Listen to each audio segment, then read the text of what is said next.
Socio-political website The Real Singapore has shut off access to its website and social media accounts. This comes after the editor's license to operate the site was suspended, the first time authorities have done so.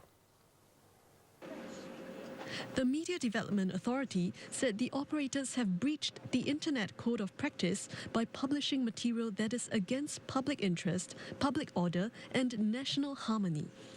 It said there were articles on the website that were fabricated and falsely attributed to innocent parties. It charged that falsehoods were inserted in articles that were either plagiarized from local news sources or sent in by contributors. The MDA said the website's foreign editors were responsible for several articles that sought to incite anti-foreigner sentiments in Singapore. All this to make the articles more sensational and inflammatory. The MDA said this editorial strategy of deceiving readers and doctoring articles was an attempt to increase traffic to the website and thus boost advertising revenue.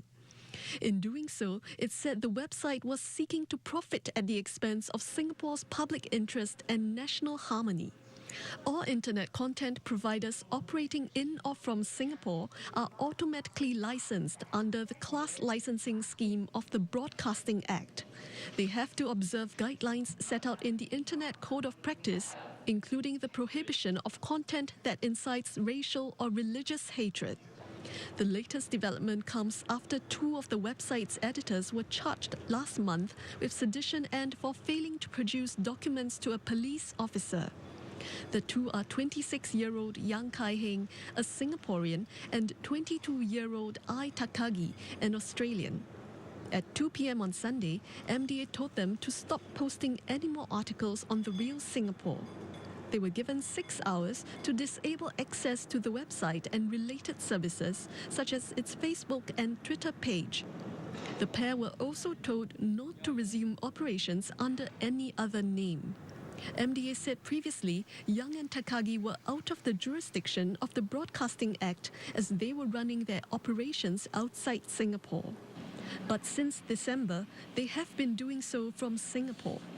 What it does is to show that the MDA, is prepared to act in appropriate situations, and so it's a reminder, I would say, to the other social media sites, to ensure that they remain responsible, remain accountable for what they post, and recognize that they do have a social responsibility in putting forth, accurate and reliable information.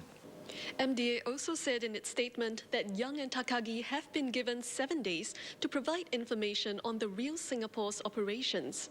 Within that period, they'll also be able to make representations as to why their class license should not be cancelled.